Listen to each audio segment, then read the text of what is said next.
सुंदर सुंदरवन जंगल में बहुत सारे पशु पक्षी मिलजुल कर रहा करते थे। उसी जंगल में लाडो नाम की चिड़िया अपने 2 बच्चों के साथ रहती थी। लाडो बहुत मेहनती और दयालु चिड़िया थी। दिन होते ही अनाज की खोज में जाना और शाम होते ही वापस आकर अपने भूखे बच्चों को खिलाना, यही लाडो का काम था। उसके पड़ोस में ही बुलबुल चिड़िया रहती थी। उसके भी 2 बच्चे थे। उसका घर मिट्टी का था। उस वजह से उसे गर्मी के मौसम से बड़ी राहत मिलती थी। चलो बच्चों, अब नहाने का समय हो चुका है। चलो चलो नहाने। नहीं मम्मी, हमें नहीं नहाना। हम घर से बाहर कहीं भी नहीं जाते, फिर भी आप हमें रोज रोज नहलाती हो। अरे बच्चों, तुम दिन भर खेलते रहते हो, इस वजह से तुम गंदे हो जाते हो। अगर रोज नहीं नहाओगे तो तुम्हारे पंखों से बदबू आने लगेगी। बुलबुल के बच्चों को नहाना पसंद नहीं था, फिर भी बुलबुल उनको जबरदस्ती से नहलाती थी। बुलबुल ने अपने बच्चों को नहलाया और उनको घर के ऊपर सूखने के लिए बाहर खड़ा कर दिया। चलो, अब मेरे काम का समय शुरू हो जाएगा। जंगल के पंछी एक एक करके मेरे स्विमिंग पूल में नहाने आएंगे। बुलबुल बहन, क्या मैं मेरे बच्चों को नहलाऊं? हाँ हाँ, क्यों नहीं, पर तुम्हें पता है ना, एक बच्चे को एक बेरी। हाँ हाँ, मुझे मालूम है। ये लो 2 बेरियां। रानो भी अपने बच्चों को नहलाने लगी। एक एक करके जंगल के सारे पंछियों ने अपने अपने बच्चों को नहलाया। लाडो भी अपने बच्चों को नहलाना चाहती थी। वो बुलबुल के पास चली आती है। बोलो लाडो, क्या काम है? बुलबुल बहन, मुझे भी मेरे बच्चों को नहलाना है। हाँ हाँ, क्यों नहीं, लाओ फिर 2 बेरियां। अभी तो मेरे पास बेरियां नहीं है। बहन, जब मैं पहाड़ी इलाकों में जाऊंगी तब बेरियां लेकर आऊंगी और तुम्हें दे दूंगी। नहीं नहीं, ऐसा नहीं चलेगा। बेरियां नहीं तो स्विमिंग पूल में एंट्री भी नहीं। ठीक है बच्चों, चलो।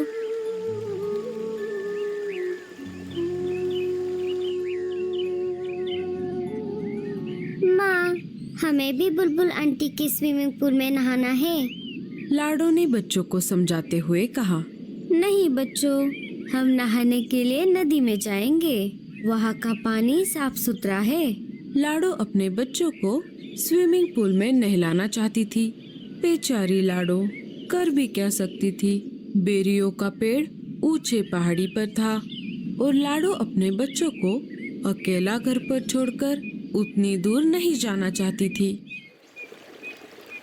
वो अपने बच्चों को लेकर नदी पर आ जाती है और एक एक करके उनको नदी के पानी में नहलाती है।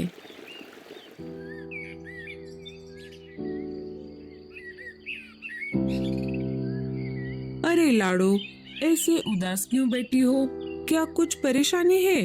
अरे नहीं कालू भैया, ऐसी कोई बात नहीं है। सोनू मोनू को बुलबुल चिड़िया के स्विमिंग पूल में नहाने की बहुत इच्छा है, लेकिन वो नहाने के बदले बेरियों की मांग कर रही है और अभी तो मेरे पास बेरिया नहीं है। बेरिया लाने के लिए मुझे ऊंचे पहाड़ी पर जाना होगा, पर मैं मेरे बच्चों को घर पर अकेला छोड़कर उतनी दूर नहीं जा सकती। बस इतनी सी बात, मैं हूँ ना, मैं पहाड़ी इलाकों में जाकर बेरिया ले आऊंगा। बड़े आए जाने वाले। क्यों जी, आपके पास कोई दूसरा काम नहीं है क्या? ना बीवी है ना बच्चे। आप एक काम करो, सारे पंछियों के काम फोकट में करो। अरे गोरी, मैं तो ऐसे ही कह रहा था। मैं पहाड़ी इलाकों में जाता रहता हूँ ना, इसीलिए मैंने ऐसा कहा। तुम भी ना गोरी। बहुत दिनों से जग्गू सेब मांग रहा है, क्या आपने ला कर दिया? कोई जरूरत नहीं है किसी की मदद करने की। अब सीधा मेरे साथ घर चलो, कालू कौवा वहाँ से चला जाता है। मम्मी, मुझे भी स्विमिंग पूल में नहाना है। अरे जग्गू, तुझे नहाने की कोई जरूरत नहीं है, तू तो वैसे भी साफ सुथरा है। लाडो उदास बैठी थी कि तभी वहाँ पर भूरा कौवा आ जाता है। भूरे ने सारी बात सुन ली थी। लाडो, तुम परेशान क्यों होती हो? मैंने अभी अभी सब सुन लिया है। तुम एक काम क्यों नहीं करती? मैं तुम्हारी बच्चों की देखभाल करता हूँ। तुम पहाड़ी इलाकों में जाकर बेरिया लेकर आओ। लाडो को भूरे पर बिल्कुल भी भरोसा नहीं था, लेकिन उसे बच्चों को स्विमिंग पूल में नहलाना भी था। फिर भी लाडो ने भूरे से पूछा, लेकिन तुम मेरी मदद क्यों कर रहे हो? अरे, मैं भी बहुत दिनों से बेरिया खाने की सोच रहा हूँ। तुम आते समय मेरे लिए भी बेरिया लेकर आना। अच्छा, ठीक है, तो मैं चलती हूँ। तुम मेरे बच्चों का ध्यान रखना। लाडो बेरिया लाने के लिए पहाड़ी इलाकों की ओर चल पड़ती है। अरे वाह, ये तो बहुत अच्छा हुआ। मुझे पता चला है पहाड़ी इलाकों से हमारी जंगल की ओर तेज तूफान आ रहा है। मुझे नहीं लगता कि लाडो उस तेज तूफान में बच पाएगी।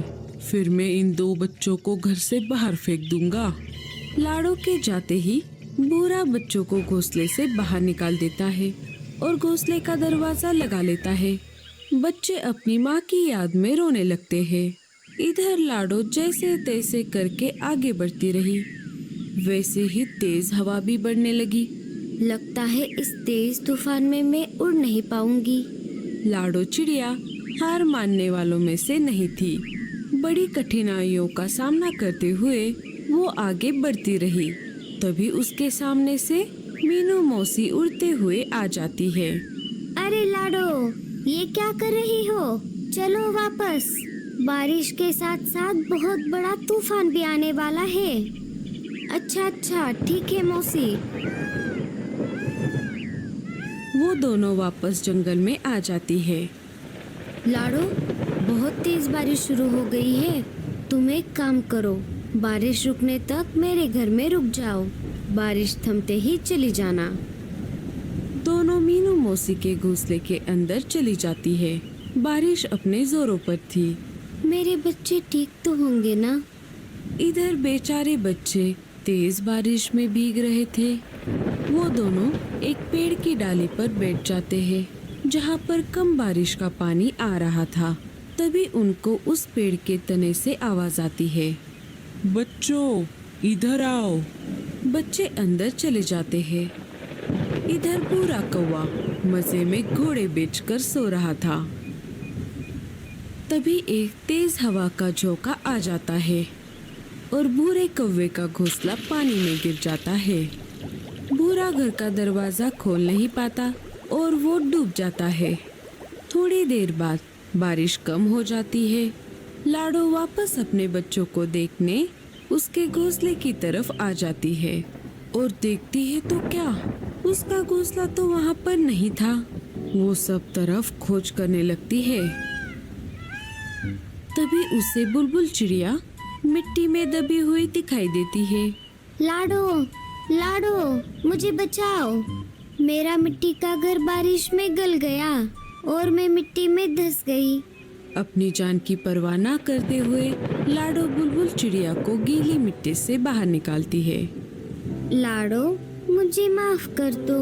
मैंने तुम्हारे साथ बहुत बुरा बर्ताव किया। लाडो बुलबुल को कुछ न बोलते हुए अपने बच्चों को खोजने लगी।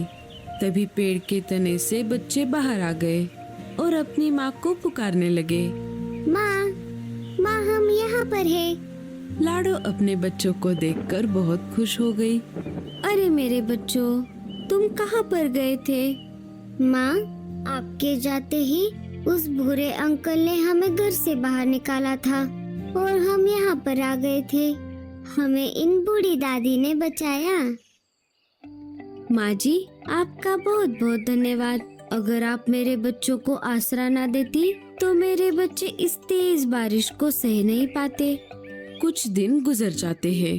फिर एक दिन सारे पंछी मिलकर जंगल के बीचों बीच खुले मैदान में एक बड़ा सा स्विमिंग पूल बना देते हैं जिसमें वो रोज नहाने लगते हैं।